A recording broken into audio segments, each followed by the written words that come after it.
আজি পুনৰ আমাৰ ৰাইজৰ বনজোৰা কাম আছে। যিহেতু দেওবাৰে বনজোৰা কামখিনি ঠিক কৰা হৈছিল আৰু আমি বনজোৰাৰ মাজতে আমি আলু খাইলোঁ।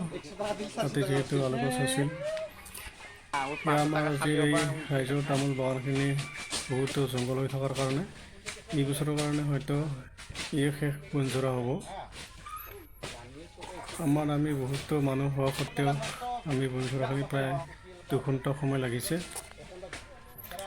এয়া চাওকচোন, আমাৰ ৰাইজৰ তামোল বাগান খুব বন হৈ আছিল, তাকে আজি চোৰা হৈছে আৰু সেইখিনিকে আপোনালোকৰ আমাৰ লগে ভাগে ৰাইজে কাম কৰাখিনিকে আপোনালোকলৈ অকণমান দেখুৱাবলৈ মই ভিডিঅ' ক্লিপ কৰি ৰাখিলোঁ।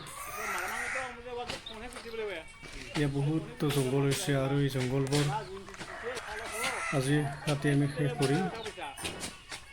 প্ৰায় এই কাম কৰিবলৈ প্ৰায় 2 ঘণ্টা জুৰি কাম কৰা হৈছে। ইয়াত চাওকচোন,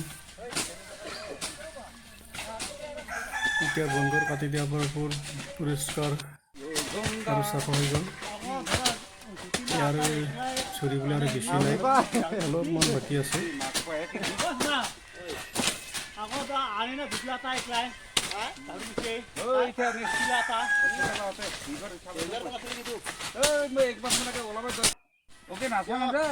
অলপমান আছে, এইখিনি চুৰাৰ পিছত আজিৰ কাৰণে আমাৰ ৰাইজৰ কামখিনি শেষ হ'ব। আপোনালোক আমাৰ ৰাইজৰ কামখিনিকে আগবঢ়ালোঁ, বিশেষ নাই। এইখিনিয়ে, ধন্যবাদ।